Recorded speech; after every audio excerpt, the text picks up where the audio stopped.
Didn't she already say, like, no go to any more cruise life? No, I mean, it's not like she said you can go, but you don't want me to go for sure, and I know that. Be away from Jessica. Have to be away from David. From David, and then that's just... And then Jessica would have to take care of everything. You know, when it comes to Juan and Jessica's relationship, it feels like anytime they try and make a stride going forward, there's always a pushback that happens. And the pushback is always literally the same thing. And there's one simple word: trust. Simple as that, you know what I mean? Because these are two people who have struggled with trust due to infidelity from one side, as well as also, you know, Jessica talking to her ex as well. So trust has always been a big thing. But then also on top of that, where did these trust issues even come from? Well, it came from his workplace, because of the fact that this man likes to work on a cruise ship, because he likes to, you know, socialize and get to know some of the ladies that are on it. Obviously, this is what happened when he ended up cheating on Jessica. So of course, her wanting him to ever be back on a cruise ship is obviously very unlikely, right? But at the same time, though, when you do get past a certain stage in your life with somebody, especially if that stage is forgiving that person for infidelity, it also means that you're also now in a position where you're now also willing to trust them to go back into the field that we're doing, or sometimes just that area that we're in that put them in the first place. Now, of course, for him, it was his job that put him in that position to be a cheater. So here's the thing. Should she be okay with him going back on a cruise ship if they really want to work on their trust issues? I would say yes, because if he goes back on it and he doesn't cheat ever again, then that proves to him that he really does love her, he really wants to be with her, and is really dedicated to their relationship. And also for her, it would also show her that she's been to trust him pretty much with her life, which is a good thing. But then there's the downside, though. But then there's the other side of it.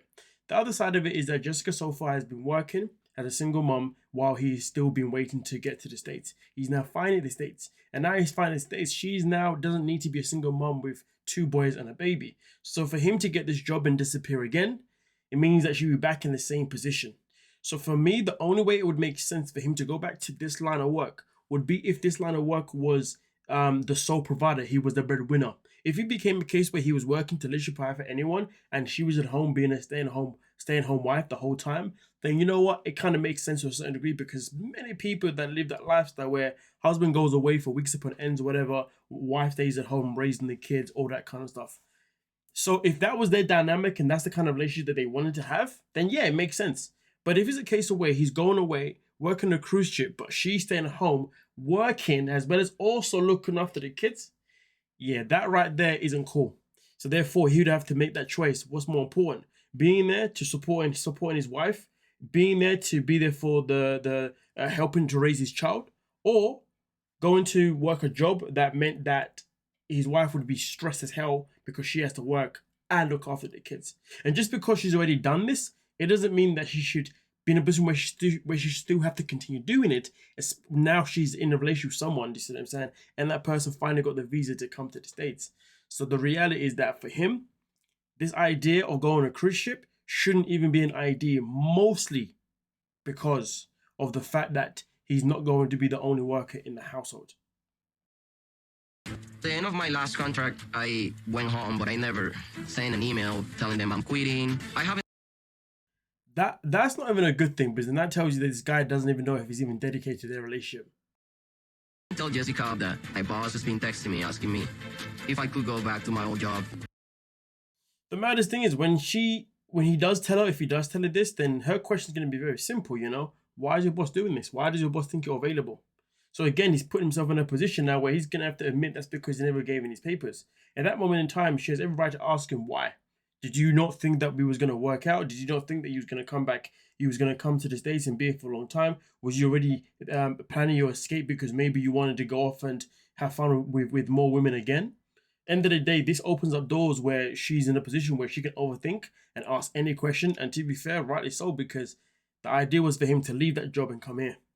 And even if he was to get a job in a cruise ship, it would be something that would be more reasonable within the fact that he can still be there to help her, you know, obviously raise their kid as well as her kids. But to be fair, even when it comes to her kids, it's not like the baby daddy isn't in the picture. Do you know what I mean? He's there too, which is quite good as well. So it's not like he's taking on, you know, 2 boys among his child as well. Yes, he's going to be living with the boys in a very ludicrous house setting because the house has no doors, which is weird as hell. But at least, you know, he doesn't have to have the burden of raising her kids financially and everything because they've got a father there. But I also know that I'm miserable here, not having a job and staying at home. Well, you're gonna have to talk to her about it at some point. But I do wonder though, is he miserable because he's generally miserable about not having to work anymore? Or is he miserable because he left the door open? Because think about it.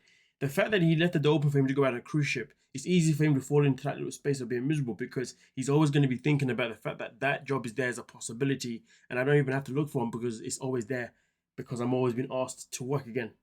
You have that in the back of your mind, that means you got a plan B. Realistically, when he moved and decided to be with her, it should have been no plan B. It should have been like plan A, and that's in the plan A is I'm coming here to make a life for myself and to make sure I'm going to be the best father and best husband possible. But instead of doing that, he's got this plan B in the back of his head, and that is something that can easily trigger him to be miserable in this setting. Nonetheless, though, it's up to you guys. Obviously, let me know your thoughts on that yourself in particular. But hey, let's move on to the next couple. Harper that you've been showing me lately. No. What is lately shown Harper? Distant, cold, rude, dismissive. I was in depression. Why everything? I mean, it's interesting because obviously he speaks about his depression, right? in the change. We are in US. We went to many places. I met with your. Will that put you in a depression? Yes, and the biggest You've one been loving LA. Hard to It's interesting that how he says he's in depression or he's been depressed because of the fact that he had to move. He's having to meet her family members. Everything is just crazy. And her question is, so you're telling me all of that put you in depression? Damn. I mean, let's just say this man truly is going through depression. You know, he's truly is feeling depressed. And this is the response of the person that he loves, the person he's, you know, meant to marry. Boy, man, I'll tell you this now. At that moment in time, I know I would not be marrying that person. I mean, but to be honest with you, I don't know if it was the fact. I don't even know if he was even in depression. He might have just been depressed, like feeling low moods, obviously with the change. But then at the same time, that's something that can definitely put someone in a depressive state, in an anxious state, as well. But I just find it interesting the way she wasn't even willing to listen or to wanting to comfort him. She just wanted to get her point across about how she's feeling, rather than him explaining why he's feeling the way he's feeling. The response was interesting, but anyway. live with. The dogs are hard to live with. I'm bringing negativity into your life. when I'm angry, I don't know what I say. Girl that I met in Turkey, Oh, please. 1.5 years together Oh in my Turkey. God, you're so dramatic. I know. Version of To be honest with you, I don't like the fact that it's never healthy in a relationship when somebody says, remember the person that I met? You know, I missed. To be honest with you, yes, it's good to have memories. Yes, it's good to miss an aspect of someone. But when somebody is going through something or they change in certain ways, it's important to have a conversation on why this change has come. Find out the reason behind it, and then you know how to move forward in your relationship. But talking about the person in a context of, oh, I really miss the person you used to be. Why can't you be that person again? That doesn't help anything. That says nothing. Okay, but if you're like, listen, you know, I remember before when we used to do these things and I would do this, and then this is how you would react, you would do this, and this is how I would react, and we'd always be happy, blah, blah, blah, blah. But for somewhere down the line, it feels as if we've both kind of lost this little area where we don't do certain things to make each other happy anymore. You know, what can we do now to go forward? You know, you're supposed to find a solution, not talk about the past as in like, you need to bring it back with, what? It's not a healthy thing. It's how you go about things is always the key, isn't it? me that you get depends on how you treat me. And how you've been treating me the past few days is the reason why you're seeing this face now and you're hearing this voice now. That's fine, but it's got to be addressed in a way that makes sense. And this isn't the way that makes sense because this is a conversation that is very aggressive and lacks a lot of understanding. A series of choices that have put us in a bad situation now where I don't even know if I want to get married. You're being super reckless with our relationship. You know what? It's easy, isn't it, for her to say that he's been super reckless with the relationship, but like I said before, she can sit there and say that it's his fault, but that's not going to fix a single goddamn thing. Not a single goddamn thing. You know, you've got to work together. Even if one is doing wrong more than the other, if you want the relationship to work, you've got to work together. If you're at a point where you can't work together anymore because that person's done you wrong that bad, well, then that's the moment that you leave the relationship. None of this back and forth childish nonsense. Do you know that? If we break up, you will cry for years for me. Helpless woman that can't survive without you that's going to cry for years. Give me. Honestly, when Saba talks sometimes, I'm just like, what are you talking about? How does that help? Like, even if she is going to miss you, so what? You're not supposed to be talking about how she's going to miss you if she loses. You're supposed to be talking about how you can keep the relationship going. Goodness.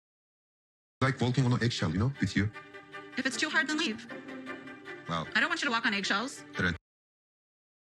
I mean, listen, at the end of the day, you know. But this is the issue, isn't it? When you're in a relationship to people who are, you know, making comments like this. He says that's a threat. She says, no, it's not a threat. I'm just letting you know that you can choose this if that's what you want to do. Is it fair to put that option out there? Maybe. I mean, I am missing sometimes the freedom that I had. It's not about freedom going Sandra, with you have girls. so much freedom. Like, leave for hours. I don't even know where you go. It's killing. I mean, when he said freedom, I did wonder what he meant. I'm still trying to decipher what he means by freedom, to be honest with you. Because, I mean, I've seen him on social media. This guy's out there doing his little dance classes and all this kind of stuff, you know what I mean? Without her being there. So, when he says freedom, does he just mean that he just doesn't... Does he just mean that he's in an area where he doesn't know what he can do? Because that don't make no sense.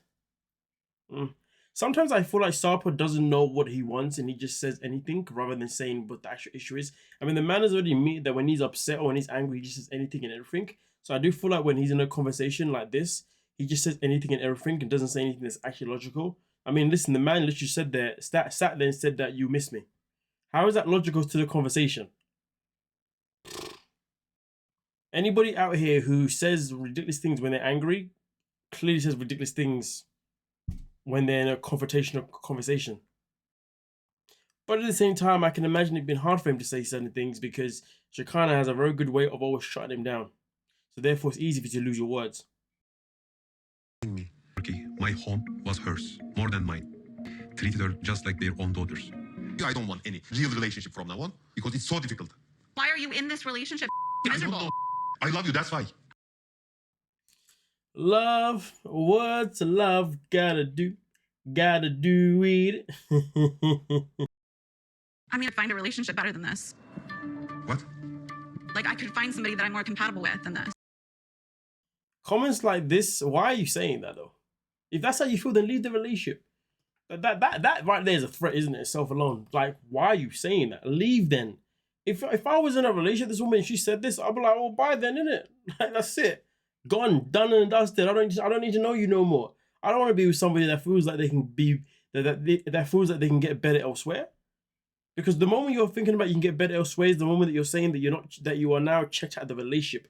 You're literally telling me that all you're thinking about is how you can go find somebody else who you can match with, rather than thinking about how we can solve this together and actually make sure that we continue going in the direction that we want to go in. But nah. Instead of doing that, what happens? Calamity. Some like perfect man. I'm a perfect match for you. What? Physically, I'm your type. You love bad boys, and I'm a bad boy. No, I Two love origins. masculine men. Honestly, the reasons that he came up with as a response are wild to me. I'm physically your type. You like bad boys, I'm my bad boy. And then also, perfect chemistry, sex chemistry between, like, how is that relevant to being a good match? Those things are, listen, end of the day, it's not hard to find someone that you're gonna have good sexual chemistry with anyway. That's not something that really defines you being a match with somebody, because if you're struggling to have good chemistry with someone intimately, that's wild. You know what I mean? And then also attraction as well. Like, well, it's easy to find someone that you're attracted to, like, because you know what you're attracted to. Do you see what I'm saying? So that's not a point either. And then also, I'm a bad boy. I mean, to be honest with you, how many men out there in this world that actually act as if they're bad boys anyway? There's so many out there. You know what I mean? But so these things are just ridiculous. But she says, no, I want a masculine man, I want an alpha. Which, to be fair, can be hard to find. But either way, though, the three things that he said, those things don't make you two a perfect match. Those things just makes you somebody who is, you know, somebody that's able to find women that wants that. You know what I mean? Like to be honest with you, the three things he said are what makes the perfect player, makes the perfect guy that goes out there and has fun. The three things he says do not make the man. It does not make a man that is a perfect match for a woman that wants a relationship, that wants a marriage, that wants something long term. Those things are perfect for a woman who wants a friends with benefits or a one night stand. But this guy's out here talking about it as if that's why they're a match. Yeah, clown behavior. sex chemistry perfect. between us. Yes. I mean, what do you want? What do you want for, huh? I want to be treated well. I don't. This is human. Why aren't you sitting here telling me you're sorry? I always say. Oh, it wasn't about me. I suffered. It's crazy though when she said it wasn't. I know it wasn't about me, but I suffered. That's how you know this woman loves to make everything about herself, which we know anyway. Do you understand that? You are rude to me. That's not our problem. We're not You getting think I'm anywhere, rude so to I'm going to you. excuse I feel like Well, these two literally had a whole conversation, but nothing was said and nothing was resolved because they were both just waffling things to each other, and none of those things even involved or remotely came close to how can we improve our relationship? How can we become stronger? Calamity. Well, with that being said, let's move on to the next one. I just want her to be honest with me if she's bisexual or not. I feel like maybe she wants us to just get married, and after that, she tells me something like that.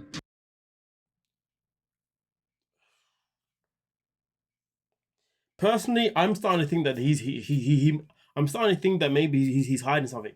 I'm starting to think that maybe he's in the closet. Maybe he's bisexual. Maybe he's the one that's gay and he just doesn't want to be around somebody that reminds him of himself. I don't know, because the way this guy be moving is weird to me.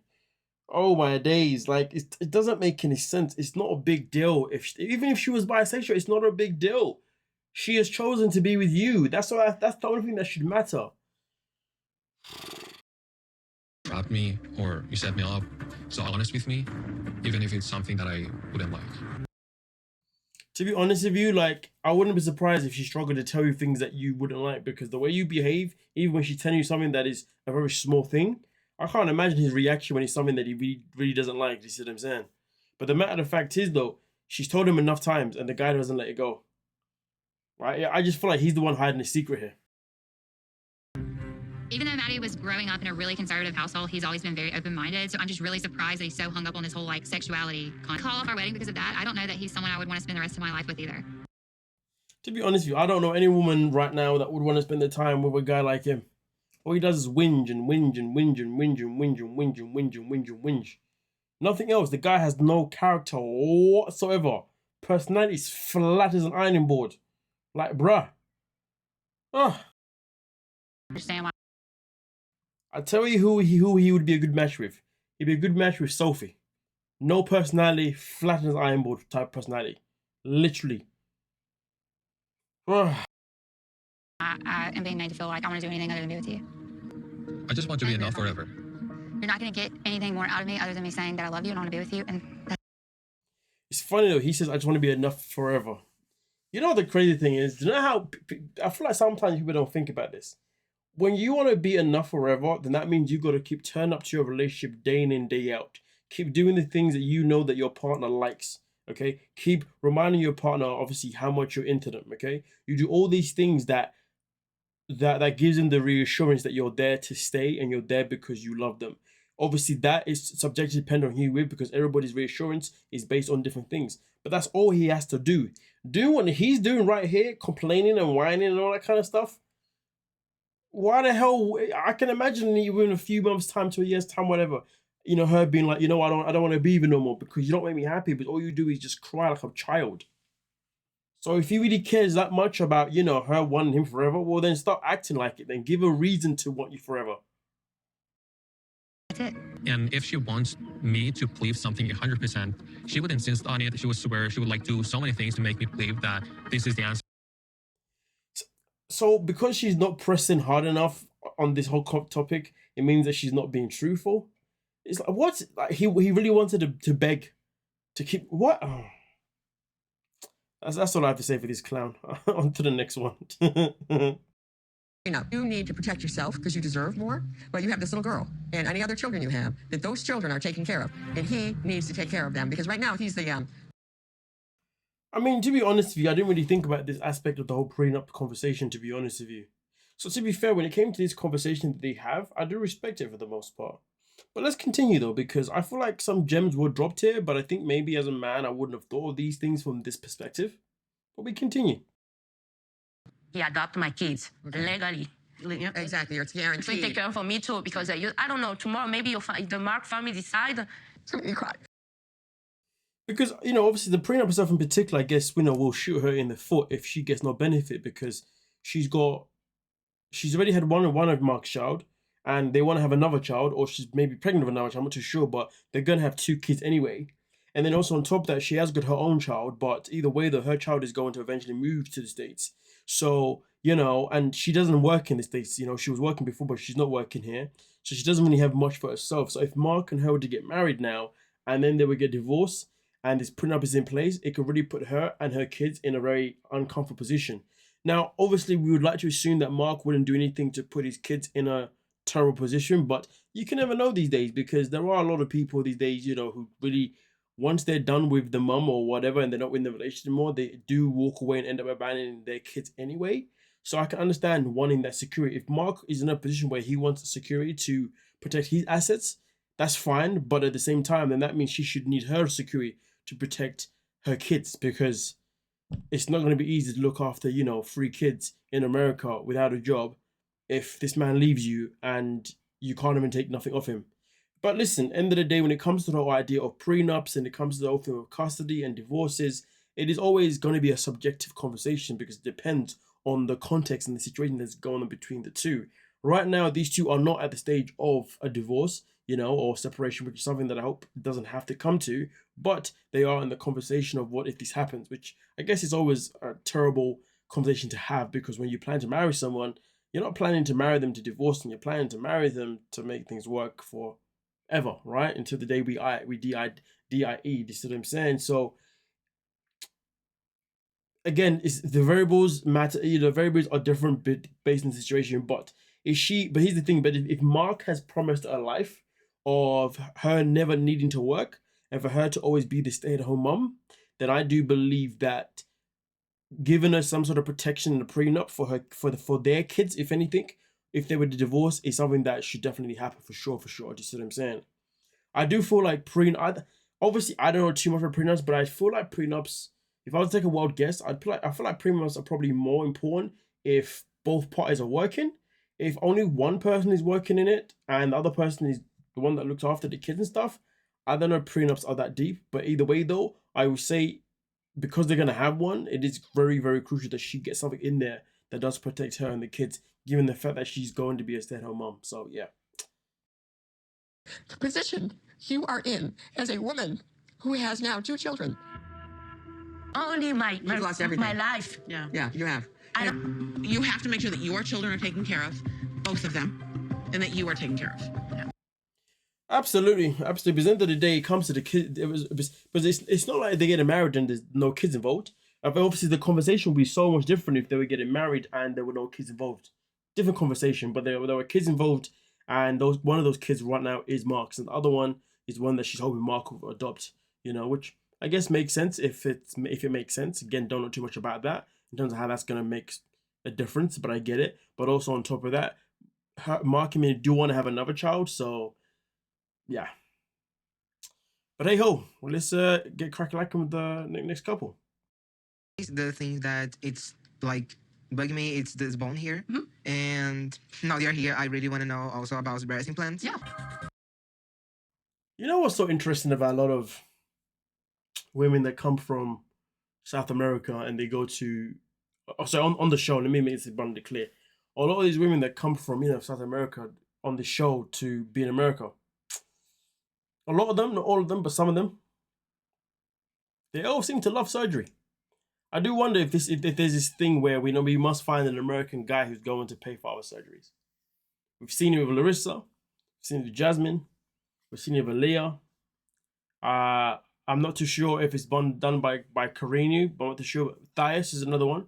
Obviously, Thias just isn't botched, which is good for her, But yeah, it's something that we've seen a lot. I do wonder though, what are these insecurities that are happening down there in the South of America? Why are so many women so insecure with their beauty? Because growing up, Latin women were the ones. I mean, I'm pretty sure they still are the ones, but they're the ones that most men wanted.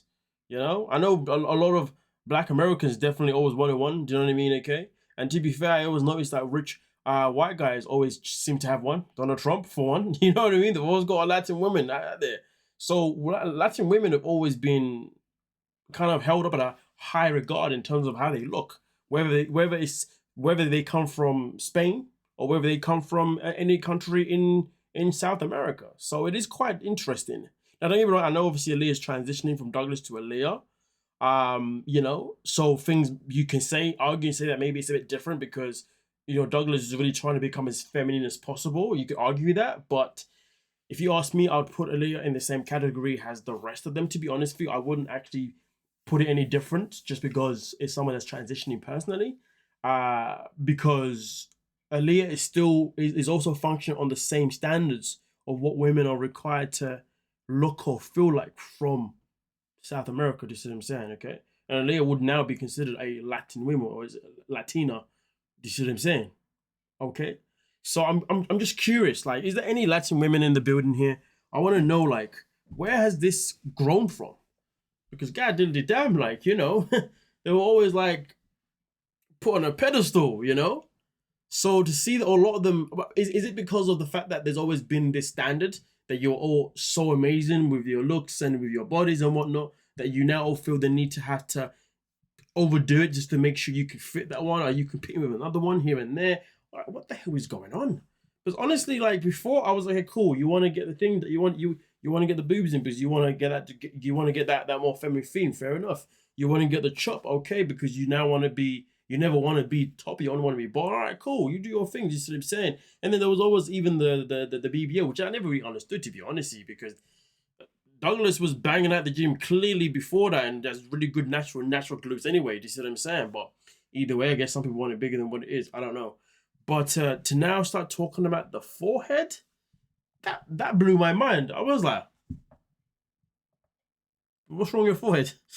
So I do wonder, like, what was going on here? We need an American man to come pay for all our surgeries.